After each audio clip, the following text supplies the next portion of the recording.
Kwathi ngithi kunina benkashana kaMenzi yaphuza umlaza ngameva yabhula umlilo ngamahlamvu abanye beucima ngamanzi.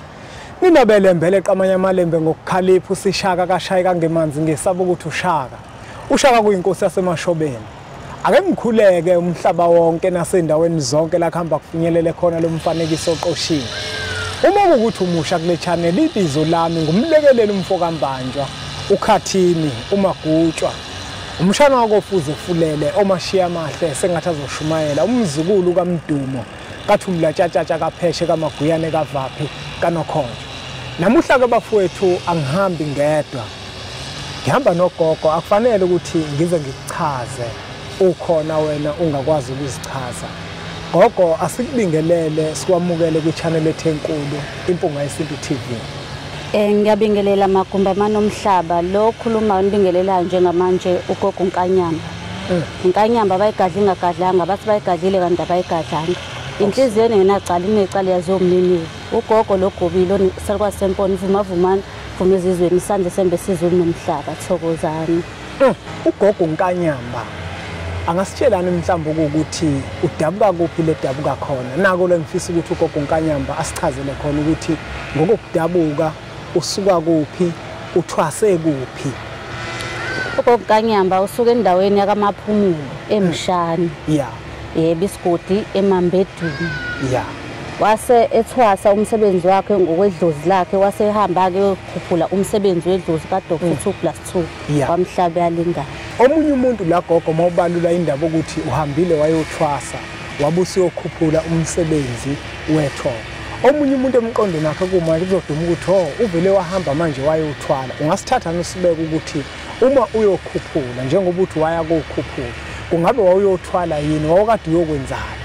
Yebo kusho ukuthi la njengoba ngahamba ngayothwasela idlozi lami ngase ngibuya ngiyokhuphula umsebenzi.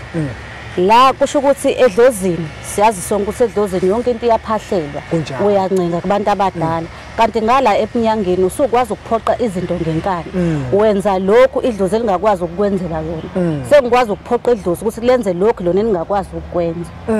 Yebo omunye umuntu uzoba nombuzo ukuthi kazi ugogo uma eliphoqa idlozi kuloko elingakwazi ukwenza. Omunye umuntu nje uzozibuka yena athi mina kade ngangimcela idlozi ukuthi lengikhanyisele lengiphi inhlanhla kodwa manje ngiyabona ngathi lenza kancane.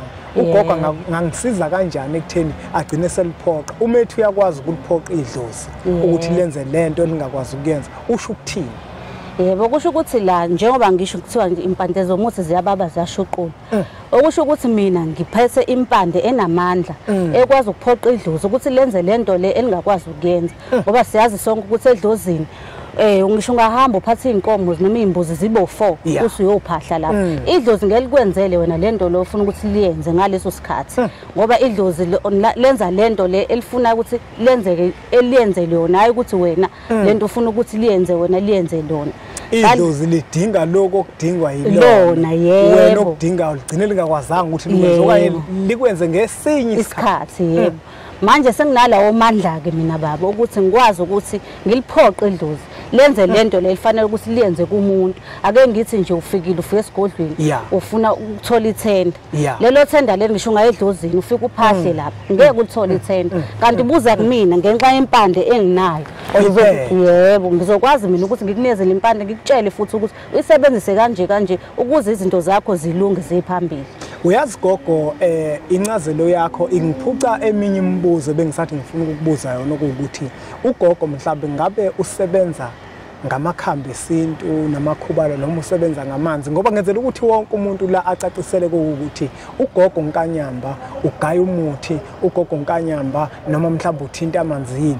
Ugogo Nkanyamba ngabe mhlawumbe uyathandaza yini ngokwesiphiwo noma uphiwe nje ukwelapha ngokubunyanga?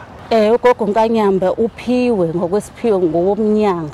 Yebo uyalapha ngamakhambi esintu. Yebo. Mhlawumbe gogo la sizohlabela phambili.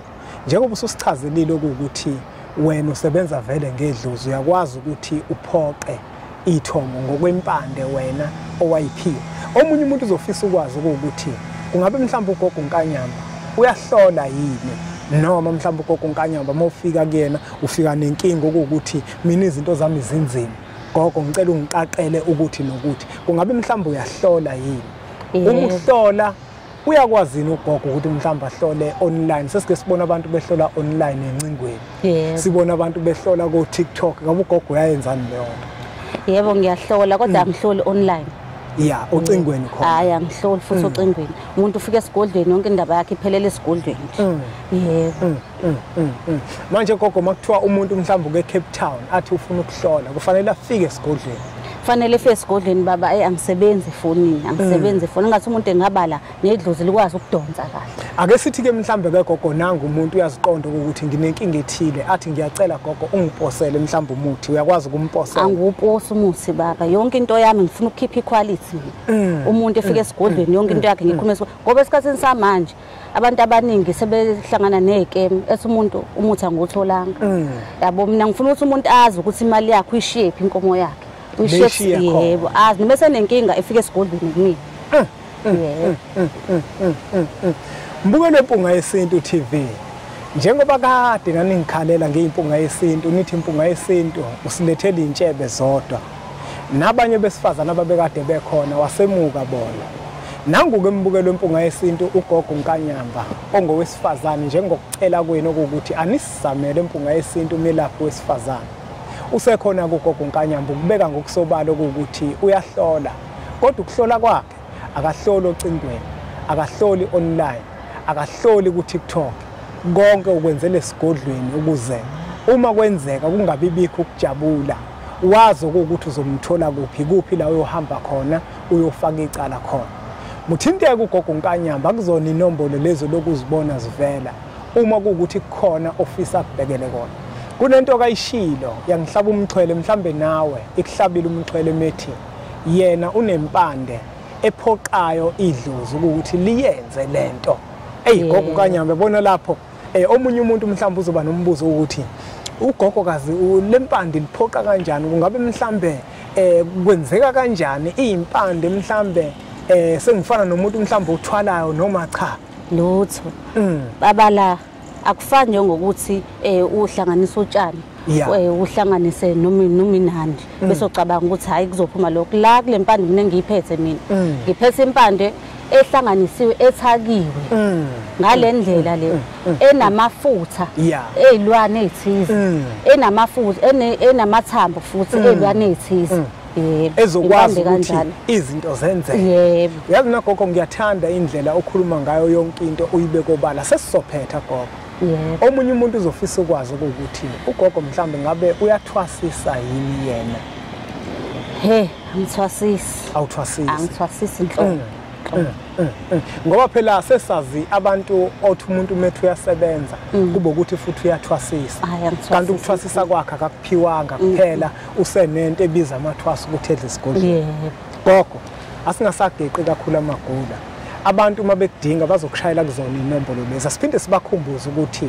uma umuntu efisa ukufinyelela eduze mhlawumbe azobheka izinto zakhe ukuthi utholakala kuphi uma umuntu ehamba esuka lesuka khona kwinkombandlela iGPS iyiphi indawo la ezofika ehlike khona mehamba ngetekisi mehamba ngemoto mhlawumbe makukhona isikole azothi umesuka aye kusona kube ukuthi nje mesuka uyazi ukuthi ugogo uzomthola endaweni ethile bahamba kanjani abantu mabeza kuwena ake ngithi nje busuke eThekwini ugibela imoto eza eStenga eStenga bufika eStenga uthatha ama-taxi aya kaMaphumulo eMshane kwamaphumulo kuphi eMshane yebo eMshane kusuwehla estopini kaNtanzi yebo estopini kaNtanzi uma umuntu esekaNtanzi uzobe sekwazi ukuthi ke akuthinte kuzobe sekukeduze yebo okay ekhaya kuthiwa yikwabani ekhaya Nkanyamba yebo kagogo Nkanyamba bonke abantu bayazi noma mhlambe bazi ngesibongo sakini abanye base kaMhlongo yebo okay buke lempunga yesintu le nombolo lokuzibona zivela la escreenini sakho ezakhe ugogo uNkanyamba uthinte kuzona uma ubona ukuthi khona okuthile angakulekelela ngako kade naningikhalela kakhulukazi abantu besifazane bethi impunga yesintu sicela umuntu wesifazane nathi kuzoba lula ukuthi siye kuyena ungasiletheli intshebe zodwa sekunjalo ke mbukelo wempunga yesintu le nombolo ozibonayo zivela escreenini sakho ezakho ugogo Nkanyamba umuntu umekudinga uyakusendela uWhatsApp waphinda kufonele futhi. Asibonge kakhulu ke mbukelo wempunga yesintu ngokuthi ubukele umfanekiso oqoshiwe. Siyacela ukuthi uthathe udlulisele kwabanye abantu ngoba nakubona uzoba usizo olukhulu. Bese siqhubeke njalo ke subscribe ku channel yethu enkulu Impunga Yesintu TV bese sithi nje impunga